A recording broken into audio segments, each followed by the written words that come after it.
Welcome to my channel. At this moment, a most curious matter awaits us. For this more closely. A case of identity. "My dear fellow," said Sherlock Holmes as we sat on either side of the fire in his lodgings at Baker Street, "life is infinitely stranger than anything which the mind of man could invent. We would not dare to conceive the things which are really mere commonplaces of existence. If we could fly out of that window, hand in hand, hover over this great city, gently remove the roofs, and peep in at the queer things which are going on, the strange coincidences, the plannings, the cross-purposes, the wonderful chains of events working through generations and leading to the most outre results, it would make all fiction with its conventionalities and foreseen conclusions most stale and unprofitable. And yet I am not convinced of it," I answered. "The cases which come to light in the papers are, as a rule, bald enough and vulgar enough. We have in our police reports realism pushed to its extreme limits, and yet the result is, it must be confessed, neither fascinating nor artistic. A certain selection and discretion must be used in producing a realistic effect," remarked Holmes. "This is wanting in the police report, where more stress is laid, perhaps, upon the platitudes of the magistrate than upon the details, which, to an observer, contain the vital essence of the whole matter. Depend upon it, there is nothing so unnatural as the commonplace." I smiled and shook my head. "I can quite understand your thinking so," I said. "Of course, in your position of unofficial advisor and helper to everybody who is absolutely puzzled, throughout 3 continents, you are brought in contact with all that is strange and bizarre. But here," I picked up the morning paper from the ground, "let us put it to a practical test. Here is the first heading upon which I come. A husband's cruelty to his wife. There is half a column of print, but I know without reading it that it is all perfectly familiar to me. There is, of course, the other woman, the drink, the push, the blow, the bruise, the sympathetic sister or landlady. The crudest of writers could invent nothing more crude." "Indeed, your example is an unfortunate one for your argument," said Holmes, taking the paper and glancing his eye down it. "This is the Dundas separation case, and, as it happens, I was engaged in clearing up some small points in connection with it. The husband was a teetotaler, there was no other woman, and the conduct complained of was that he had drifted into the habit of winding up every meal by taking out his false teeth and hurling them at his wife, which, you will allow, is not an action likely to occur to the imagination of the average storyteller. Take a pinch of snuff, doctor, and acknowledge that I have scored over you in your example." He held out his snuff-box of old gold, with a great amethyst in the center of the lid. Its splendor was in such contrast to his homely ways and simple life that I could not help commenting upon it. "Ah," said he, "I forgot that I had not seen you for some weeks. It is a little souvenir from the King of Bohemia in return for my assistance in the case of the Irene Adler papers." "And the ring?" I asked, glancing at a remarkable brilliant which sparkled upon his finger. "It was from the reigning family of Holland, though the matter in which I served them was of such delicacy that I cannot confide it even to you, who have been good enough to chronicle 1 or 2 of my little problems." "And have you any on hand just now?" I asked with interest. "Some 10 or 12, but none which present any feature of interest. They are important, you understand, without being interesting. Indeed, I have found that it is usually in unimportant matters that there is a field for the observation and for the quick analysis of cause and effect which gives the charm to an investigation. The larger crimes are apt to be the simpler, for the bigger the crime, the more obvious, as a rule, is the motive. In these cases, save for one rather intricate matter which has been referred to me from Marseille, there is nothing which presents any features of interest. It is possible, however, that I may have something better before very many minutes are over, for this is one of my clients, or I am much mistaken." He had risen from his chair and was standing between the parted blinds, gazing down into the dull, neutral-tinted London street. Looking over his shoulder, I saw that on the pavement opposite there stood a large woman with a heavy fur boa round her neck, and a large, curling red feather in a broad-brimmed hat, which was tilted in a coquettish Duchess of Devonshire fashion over her ear. From under this great panoply she peeped up in a nervous, hesitating fashion at our windows, while her body oscillated backward and forward, and her fingers fidgeted with her glove buttons. Suddenly, with a plunge, as of the swimmer who leaves the bank, she hurried across the road, and we heard the sharp clang of the bell. "I have seen those symptoms before," said Holmes, throwing his cigarette into the fire. Oscillation upon the pavement always means an affaire de cœur. She would like advice, but is not sure that the matter is not too delicate for communication. And yet, even here we may discriminate. When a woman has been seriously wronged by a man, she no longer oscillates, and the usual symptom is a broken bell wire. Here we may take it that there is a love matter, but that the maiden is not so much angry as perplexed or grieved. But here she comes in person to resolve our doubts. As he spoke, there was a tap at the door, and the boy in buttons entered to announce Miss Mary Sutherland, while the lady herself loomed behind his small black figure like a full-sailed merchantman behind a tiny pilot boat.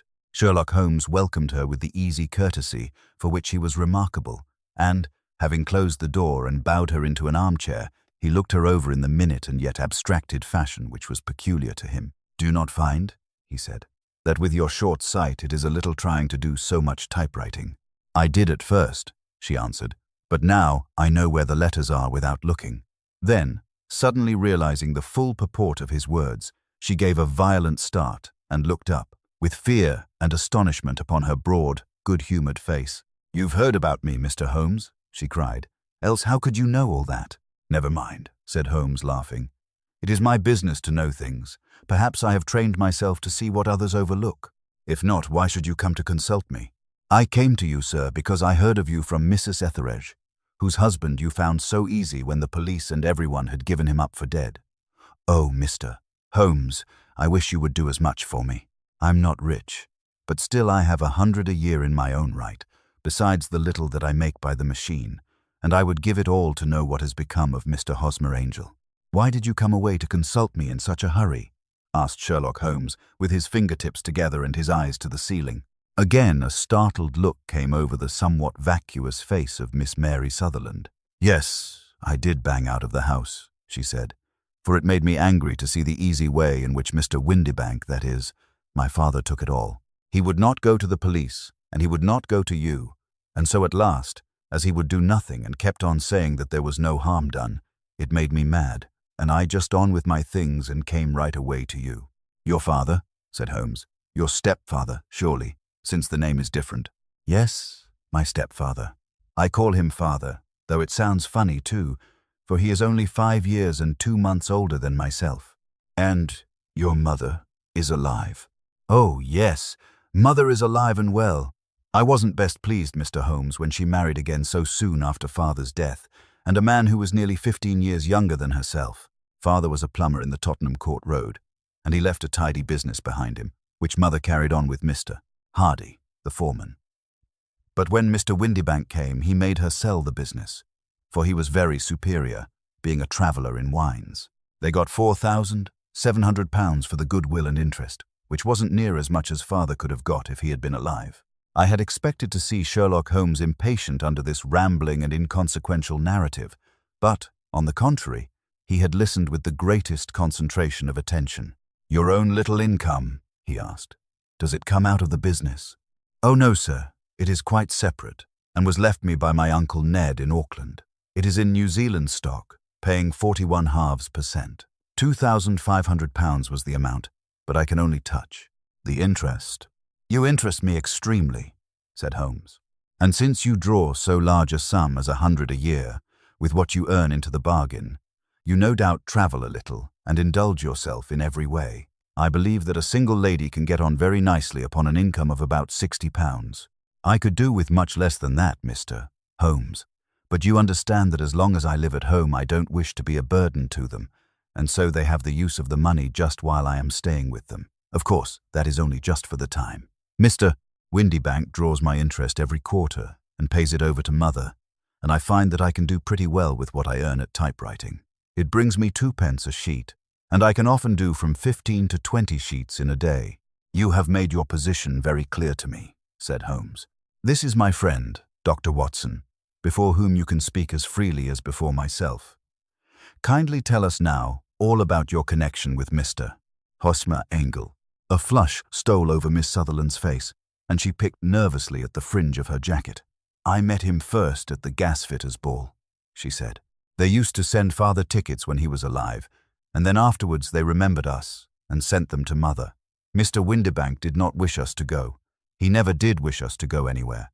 He would get quite mad if I wanted so much as to join a Sunday school treat. But this time I was set on going, and I would go, for what right had he to prevent? He said the folk were not fit for us to know when all father's friends were to be there, and he said that I had nothing fit to wear, when I had my purple plush that I had never so much as taken out of the drawer. At last, when nothing else would do, he went off to France upon the business of the firm, but we went, mother and I, with Mr. He used to be our foreman, and it was there I met Mr. Hosmer Angel. I suppose, said Holmes, that when Mr. Windibank came back from France he was very annoyed at your having gone to the ball. Oh, well, he was very good about it. He laughed, I remember, and shrugged his shoulders, and said there was no use denying anything to a woman, for she would have her way. I see. Then at the gasfitter's ball you met, as I understand, a gentleman called Mr. Hosmer Angel. Yes, sir. I met him that night, and he called next day to ask if we had got home all safe. And after that we met him, that is to say, Mr. Holmes. I met him twice for walks, but after that father came back again, and Mr.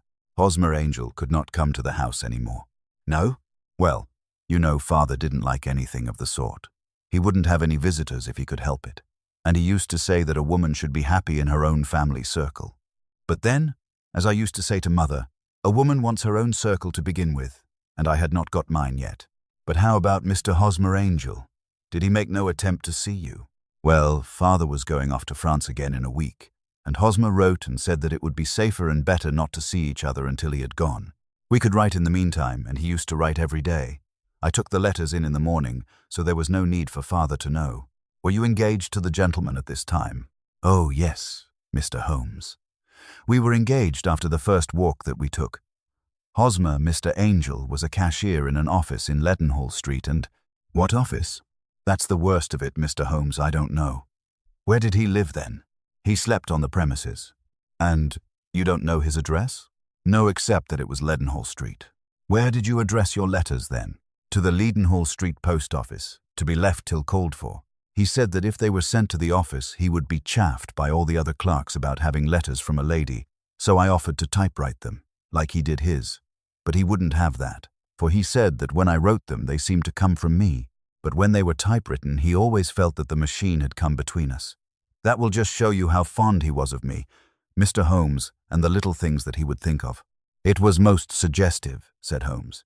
It has long been an axiom of mine that the little things are infinitely the most important. Can you remember any other little things about Mr. Hosmer Angel? He was a very shy man, Mr. Holmes. He would rather walk with me in the evening than in the daylight, for he said that he hated to be conspicuous. Very retiring and gentlemanly he was. Even his voice was gentle. He'd had the quinsy and swollen glands when he was young, he told me, and it had left him with a weak throat and a hesitating, whispering fashion of speech. He was always well dressed, very neat and plain, but his eyes were weak, just as mine are, and he wore tinted glasses against the glare. Well, and what happened when Mr. Windibank, your stepfather, returned to France? Mr. Hosmer Angel came to the house again and proposed that we should marry before father came back. He was in dreadful earnest and made me swear, with my hands on the testament, that whatever happened I would always be true to him. Mother said he was quite right to make me swear, and that it was a sign of his passion. Mother was all in his favor from the first and was even fonder of him than I was. Then, when they talked of marrying within the week, I began to ask about father, but they both said never to mind about father, but just to tell him afterwards, and mother said she would make it all right with him. I didn't quite like that, Mr. Holmes. It seemed funny that I should ask his leave, as he was only a few years older than me, but I didn't want to do anything on the sly, so I wrote to father at Bordeaux, where the company has its French offices, but the letter came back to me on the very morning of the wedding. It missed him then? Yes, sir, for he had started to England just before it arrived. That was unfortunate. Your wedding was arranged, then, for the Friday. Was it to be in church? Yes, sir, but very quietly. It was to be at St. Saviour's, near King's Cross, and we were to have breakfast afterwards at the St. Pancras Hotel. Hosmer came for us in a hansom, but as there were two of us, he put us both into it and stepped himself into a four-wheeler, which happened to be the only other cab in the street. We got to the church first, and when the four-wheeler drove up, we waited for him to step out, but he never did. And when the cabman got down from the box and looked, there was no one there. The cabman said that he could not imagine what had become of him, for he had seen him get in with his own eyes. That was last Friday, mister. Holmes and I have never seen or heard anything since then to throw any light upon what became of him. It seems to me that you have been very shamefully treated, said Holmes. Oh, no, sir. He was too good and kind to leave me so. Why, all the morning he was saying to me that, whatever happened, I was to be true, and that even if something quite unforeseen occurred to separate us, I was always to remember that I was pledged to him, and that he would claim his pledge sooner or later. It seems strange talk for a wedding morning, but what has happened since gives a meaning to it. Most certainly it does. Your own opinion is, then, that some unforeseen catastrophe has occurred to him? Yes, sir. I believe that he foresaw some danger, or else he would not have talked so. And then I think that what he foresaw happened, but you have no notion as to what it could have been. None. One more question. How did your mother take the matter?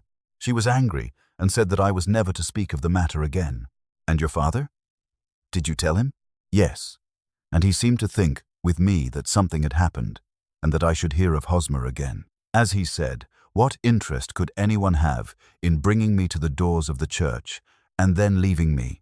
Now, if he had borrowed my money, or if he had married me and got my money settled on him, there might be some reason, but Hosmer was very independent about money and never would look at a shilling of mine. And yet, what could have happened? And why could he not write?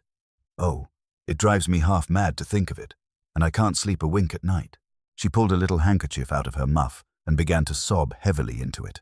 I shall glance into the case for you, said Holmes, rising, and I have no doubt that we shall reach some definite result. Let the weight of the matter rest upon me now, and do not let your mind dwell upon it further.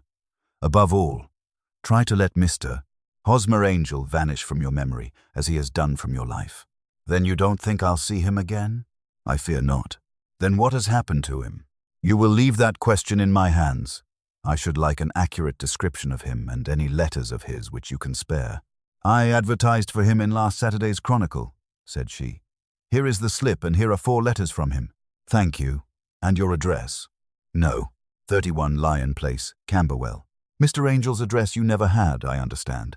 Where is your father's place of business? He travels for Westhouse and Marbank, the great claret importers of Fenchurch Street. Thank you.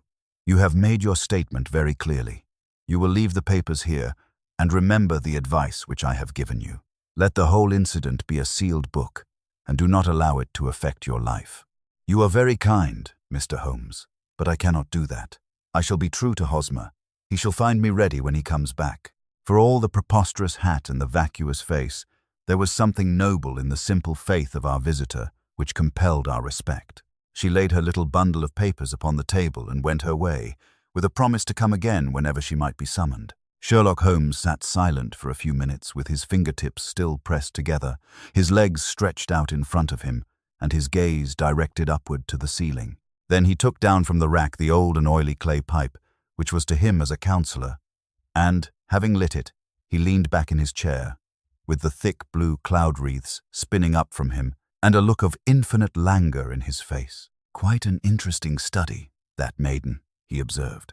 I found her more interesting than her little problem, which, by the way, is rather a trite one. You will find parallel cases, if you consult my index, in Andover in '77, and there was something of the sort at The Hague last year. Old as is the idea, however, there were 1 or 2 details which were new to me, but the maiden herself was most instructive. You appeared to read a good deal upon her which was quite invisible to me, I remarked. Not invisible, but unnoticed, Watson. You did not know where to look, and so you missed all that was important. I can never bring you to realize the importance of sleeves, the suggestiveness of thumbnails, or the great issues that may hang from a bootlace. Now, what did you gather from that woman's appearance? Describe it. Well, she had a slate-colored, broad-brimmed straw hat with a feather of a brickish red. Her jacket was black, with black beads sewn upon it, and a fringe of little black jet ornaments. Her dress was brown, rather darker than coffee color, with a little purple plush at the neck and sleeves. Her gloves were grayish and were worn through at the right forefinger. Her boots I didn't observe. She had small, round, hanging gold earrings and a general air of being fairly well-to-do in a vulgar, comfortable, easy-going way. Sherlock Holmes clapped his hands softly together and chuckled. "'Pon my word, Watson, you are coming along wonderfully. You have really done very well indeed. It is true that you have missed everything of importance, but you have hit upon the method, and you have a quick eye for color. Never trust to general impressions, my boy, but concentrate yourself upon details. My first glance is always at a woman's sleeve. In a man, it is perhaps better first to take the knee of the trouser. As you observe, this woman had plush upon her sleeves, which is a most useful material for showing traces. The double line, a little above the wrist, where the typewritist presses against the table, was beautifully defined. The sewing machine, of the hand type, leaves a similar mark, but only on the left arm, and on the side of it farthest from the thumb, instead of being right across the broadest part, as this was. I then glanced at her face, and, observing the dint of a pince-nez at either side of her nose, I ventured a remark upon short sight and typewriting, which seemed to surprise her. It surprised me, but surely it was obvious. I was then much surprised and interested on glancing down to observe that, though the boots which she was wearing were not unlike each other, they were really odd ones, the one having a slightly decorated toe cap, and the other a plain one. One was buttoned only in the 2 lower buttons out of 5, and the other at the 1st, 3rd, and 5th. Now, when you see that a young lady, otherwise neatly dressed, has come away from home with odd boots, half-buttoned, it is no great deduction to say that she came away in a hurry. And what else? I asked, keenly interested, as I always was, by my friend's incisive reasoning. I noted, in passing, that she had written a note before leaving home, but after being fully dressed. You observed that her right glove was torn at the forefinger, but you did not apparently see that both glove and finger were stained with violet ink. She had written in a hurry and dipped her pen too deep. It must have been this morning, or the mark would not remain clear upon the finger. All this is amusing, though rather elementary, but I must go back to business. Watson, would you mind reading me the advertised description of Mr. Hosmer Angel? I held the little printed slip to the light. Missing, it said, on the morning of the 14th, a gentleman named Hosmer Angel, about 5'7" in height, strongly built, sallow complexion, black hair, a little bald in the center, bushy, black side whiskers and moustache, tinted glasses, slight infirmity of speech, was dressed, when last seen, in black frock coat faced with silk, black waistcoat, gold Albert chain, and grey Harris tweed trousers, with brown gaiters over elastic-sided boots, known to have been employed in an office in Leadenhall Street. Anybody bringing? That will do, said Holmes. As to the letters, he continued, glancing over them, they are very commonplace. Absolutely no clue in them to Mr. Angel, save that he quotes Balzac once. There is one remarkable point, however, which will no doubt strike you. They are typewritten, I remarked. Not only that, but the signature is typewritten. Look at the neat little Hosmer Angel at the bottom. There is a date, you see, but no superscription except Leadenhall Street, which is rather vague. The point about the signature is very suggestive. In fact, we may call it conclusive. Of what? My dear fellow, is it possible you do not see how strongly it bears upon the case? I cannot say that I do, unless it were that he wished to be able to deny his signature if an action for breach of promise were instituted. No, that was not the point. However, I shall write 2 letters, which should settle the matter. One is to a firm in the city, the other is to the young lady's stepfather, Mr. Windybank, asking him whether he could meet us here at 6 o'clock tomorrow evening. It is just as well that we should do business with the male relatives. And now, Doctor, we can do nothing until the answers to those letters come, so we may put our little problem upon the shelf for the interim. I had had so many reasons to believe in my friend's subtle powers of reasoning and extraordinary energy in action that I felt that he must have some solid grounds for the assured and easy demeanor with which he treated the singular mystery which he had been called upon to fathom. Once only had I known him to fail, in the case of the King of Bohemia and of the Irene Adler photograph. But when I looked back to the weird business of the Sign of 4 and the extraordinary circumstances connected with the study in scarlet, I felt that it would be a strange tangle indeed which he could not unravel. I left him then, still puffing at his black clay pipe, with the conviction that when I came again on the next evening, I would find that he held in his hands all the clues which would lead up to the identity of the disappearing bridegroom of Miss Mary Sutherland. A professional case of great gravity was engaging my own attention at the time, and the whole of next day I was busy at the bedside of the sufferer. It was not until close upon 6 o'clock that I found myself free and was able to spring into a hansom and drive to Baker Street. half afraid that I might be too late to assist at the denouement of the little mystery. I found Sherlock Holmes alone, however, half asleep, with his long, thin form curled up in the recesses of his armchair. A formidable array of bottles and test tubes, with the pungent, cleanly smell of hydrochloric acid, told me that he had spent his day in the chemical work, which was so dear to him. "Well, have you solved it?" I asked as I entered. "Yes, it was the bisulfate of baryta." No, the mystery," I cried. "Oh, that. I thought of the salt that I have been working upon. There was never any mystery in the matter, though, as I said yesterday, some of the details are of interest. The only drawback is that there is no law, I fear, that can touch the scoundrel. Who was he then, and what was his object in deserting Miss Sutherland?" The question was hardly out of my mouth, and Holmes had not yet opened his lips to reply when we heard a heavy footfall in the passage and a tap at the door. "This is the girl's stepfather, Mr. James Windybank," said Holmes. "He has written to me to say that he would be here at 6. Come in." The man who entered was a sturdy, middle-sized fellow, some 30 years of age, clean-shaven and sallow-skinned, with a bland, insinuating manner and a pair of wonderfully sharp and penetrating grey eyes. He shot a questioning glance at each of us, placed his shiny top hat upon the sideboard, and with a slight bow sidled down into the nearest chair. "Good evening, Mr. James Windybank," said Holmes. "I think that this typewritten letter is from you, in which you made an appointment with me for 6 o'clock? "Yes, sir. I am afraid that I am a little late, but I am not quite my own master, you know. I am sorry that Miss Sutherland has troubled you about this little matter, for I think it is far better not to wash linen of the sort in public. It was quite against my wishes that she came, but she is a very excitable, impulsive girl, as you may have noticed, and she is not easily controlled when she has made up her mind on a point. Of course, I did not mind you so much, as you are not connected with the official police, but it is not pleasant to have a family misfortune like this noised abroad. Besides, it is a useless expense, for how could you possibly find this Hosmer angel?" "On the contrary," said Holmes quietly, "I have every reason to believe that I will succeed in discovering Mr. Hosmer Angel." Mr. Windybank gave a violent start and dropped his gloves. "I am delighted to hear it," he said.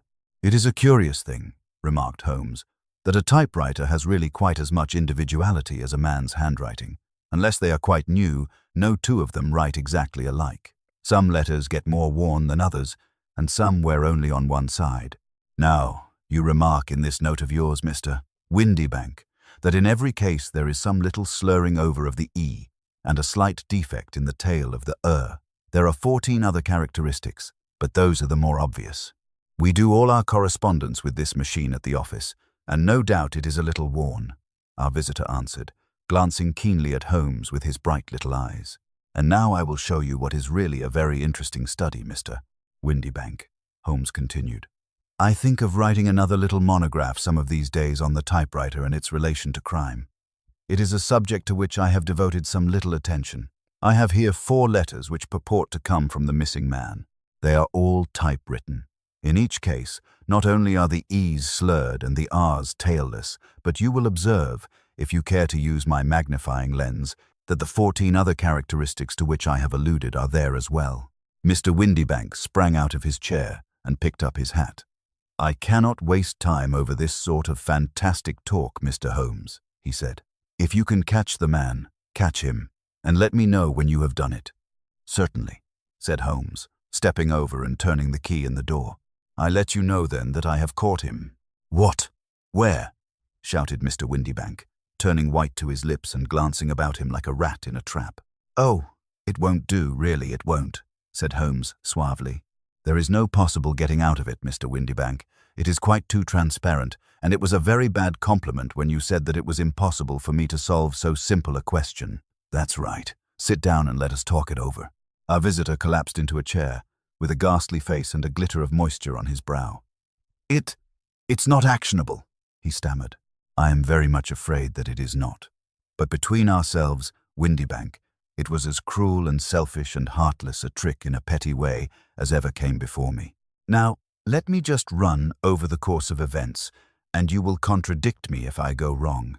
The man sat huddled up in his chair, with his head sunk upon his breast, like one who is utterly crushed. Holmes stuck his feet up on the corner of the mantelpiece and, leaning back with his hands in his pockets, began talking, rather to himself, as it seemed, than to us. "The man married a woman very much older than himself for her money," said he, "and he enjoyed the use of the money of the daughter as long as she lived with them.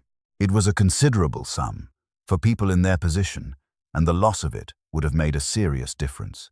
It was worth an effort to preserve it. The daughter was of a good, amiable disposition, but affectionate and warm-hearted in her ways, so that it was evident that with her fair personal advantages and her little income, she would not be allowed to remain single long.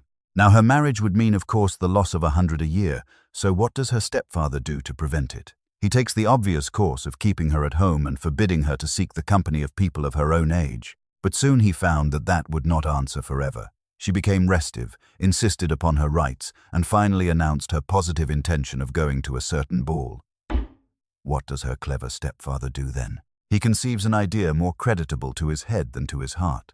With the connivance and assistance of his wife, he disguised himself, covered those keen eyes with tinted glasses, masked the face with a moustache and a pair of bushy whiskers, sunk that clear voice into an insinuating whisper, and doubly secure on account of the girl's short sight, he appears as Mr. Hosmer Angel, and keeps off other lovers by making love himself.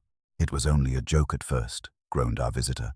"We never thought that she would have been so carried away." "Very likely not. However that may be, the young lady was very decidedly carried away, and, having quite made up her mind that her stepfather was in France, the suspicion of treachery never for an instant entered her mind. She was flattered by the gentleman's attentions, and the effect was increased by the loudly expressed admiration of her mother. Then Mr. Angel began to call, for it was obvious that the matter should be pushed as far as it would go if a real effect were to be produced. There were meetings and an engagement, which would finally secure the girl's affections from turning towards anyone else. But the deception could not be kept up forever. These pretended journeys to France were rather cumbrous. The thing to do was clearly to bring the business to an end in such a dramatic manner that it would leave a permanent impression upon the young lady's mind and prevent her from looking upon any other suitor for some time to come. Hence those vows of fidelity exacted upon a testament, and hence also the allusions to a possibility of something happening on the very morning of the wedding. James Windibank wished Miss Sutherland to be so bound to Hosmer Angel and so uncertain as to his fate that for 10 years to come, at any rate, she would not listen to another man. As far as the church door he brought her, and then, as he could go no farther, he conveniently vanished away by the old trick of stepping in at one door of a four-wheeler and out at the other. I think that was the chain of events, Mr. Windibank. Our visitor had recovered something of his assurance while Holmes had been talking, and he rose from his chair now with a cold sneer upon his pale face. "It may be so, or it may not, Mr. Holmes," said he. "But if you are so very sharp, you ought to be sharp enough to know that it is you who are breaking the law now, and not me. I have done nothing actionable from the first, but as long as you keep that door locked, you lay yourself open to an action for assault and illegal constraint. The law cannot, as you say, touch you," said Holmes, unlocking and throwing open the door. "Yet there never was a man who deserved punishment more.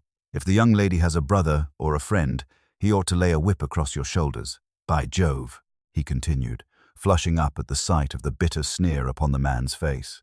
"It is not part of my duties to my client, but here's a hunting crop handy, and I think I shall just treat myself to." He took 2 swift steps to the whip, but before he could grasp it, there was a wild clatter of steps upon the stairs.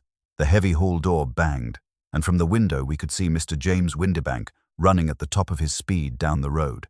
"There's a cold-blooded scoundrel," said Holmes, laughing, as he threw himself down into his chair once more. "That fellow will rise from crime to crime until he does something very bad, and ends on a gallows. The case has, in some respects, been not entirely devoid of interest."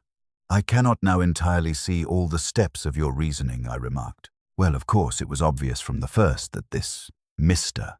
Hosmer Angel must have some strong object for his curious conduct, and it was equally clear that the only man who really profited by the incident, as far as we could see, was the stepfather.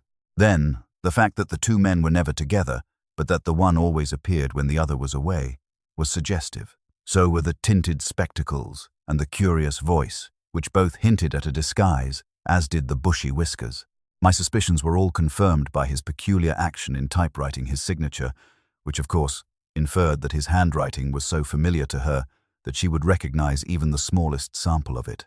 You see, all these isolated facts, together with many minor ones, all pointed in the same direction. And how did you verify them? Having once spotted my man, it was easy to get corroboration. I knew the firm for which this man worked. Having taken the printed description, I eliminated everything from it, which could be the result of a disguise, the whiskers, the glasses, the voice, and I sent it to the firm with a request that they would inform me whether it answered to the description of any of their travelers. I had already noticed the peculiarities of the typewriter, and I wrote to the man himself at his business address asking him if he would come here. As I expected, his reply was typewritten and revealed the same trivial but characteristic defects. The same post brought me a letter from Westhouse and Marbank of Fenchurch Street to say that the description tallied in every respect with that of their employee, James Windibank. Voilà tout. And Miss Sutherland? If I tell her, she will not believe me. You may remember the old Persian saying, "There is danger for him who taketh the tiger cub, and danger also for whoso snatches a delusion from a woman."